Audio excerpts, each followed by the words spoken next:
Hi everyone and welcome to the channel. Today we're going to talk about one of the coolest things the Linux world can offer, the ability to bring old forgotten computers back to life.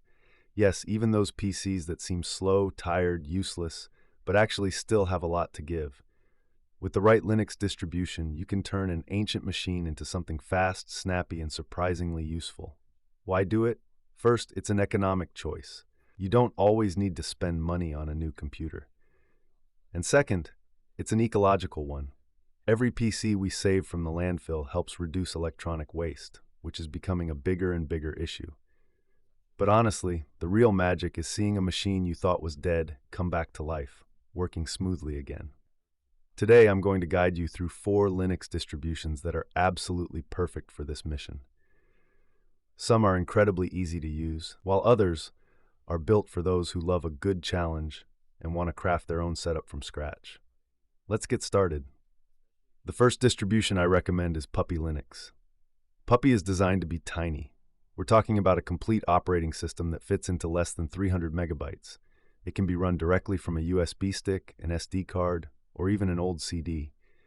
It's so lightweight that it often loads entirely into your system's RAM, making it incredibly fast, even on very old hardware. Puppy Linux is not based on other distros, though there are versions compatible with Ubuntu or Slackware repositories if you want access to more software.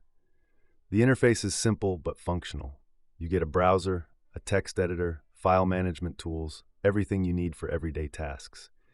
If you have a PC with at least a 500 MHz processor and 256 megabytes of RAM, Puppy Linux can absolutely bring it back to life. And the best part? You don't even have to install it. You can just run it live, test it, and decide later if you want to install it permanently. The second option is Linux Lite. Here we step up a bit. Linux Lite is based on Ubuntu and is especially designed for people coming from Windows who want a familiar environment without too much hassle. It uses the XFCE desktop environment, which is very lightweight but also very user-friendly. Linux Lite needs slightly more modern hardware compared to Puppy. Ideally at least a 1 GHz processor and about 768 megabytes of RAM. But in exchange, you get a system that's ready to use, with a full suite of software pre-installed, a graphical update manager, and an easy step-by-step installer. It's perfect if you want to breathe new life into an old laptop or desktop without dealing with too much technical stuff. And thanks to its Ubuntu base, you have access to thousands of software packages that you can install easily. Now let's move on to the most special distro on this list, Alpine Linux. Alpine is not made for beginners. You won't find a pre-built graphical environment, and you won't find user-friendly wizards.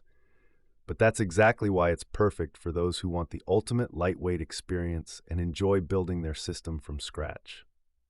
The base installation of Alpine Linux is less than 130 megabytes. Think about that for a second. We're talking about a complete operating system smaller than an old USB stick. Alpine is designed to be secure, minimal, and lightning fast. You can install only what you need, and if you want a graphical environment, you can manually add something like XFCE or LXDE. Of course, you'll need to be comfortable with the terminal.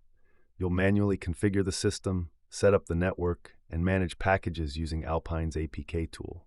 But if you're willing to learn, Alpine is an amazing experience. And the final result is a super compact system that absolutely flies even on what many would consider junk hardware. A Pentium 3 with 256 megabytes of RAM? No problem for Alpine. Finally, let's talk about Bod Linux. Bod is an elegant distribution based on Ubuntu LTS, but it uses its own desktop environment called Moksha. Moksha is super lightweight, fast, and at the same time gives you a modern and pleasant graphical look. Bod is a fantastic choice if you want something that looks nice and runs light. It needs just a 500 MHz processor and 256 megabytes of RAM to run. Plus, Bod offers several editions: the Standard Edition for decent hardware, the App Pack Edition with more pre-installed software, the HWE Edition with newer kernels, and this is amazing, the Legacy Edition specifically made for very old computers. Bod's philosophy is to provide a minimal base and let you add what you want later, without being as technical or demanding as Alpine. And there you have it, 4 great Linux distributions to bring your old machine back to life. Each one has its own style and philosophy.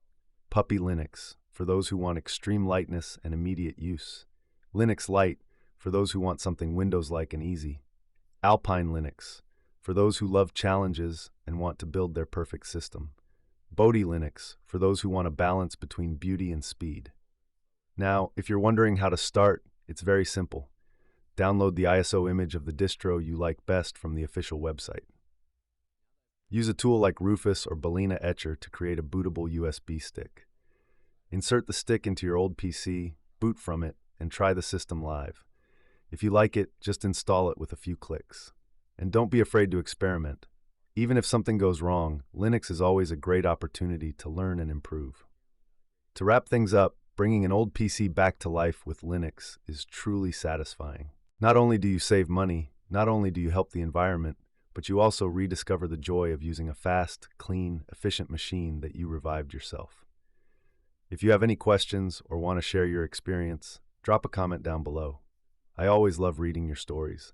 Thanks for watching, and as always, long live free software, long live open source, and long live those old PCs that refuse to die.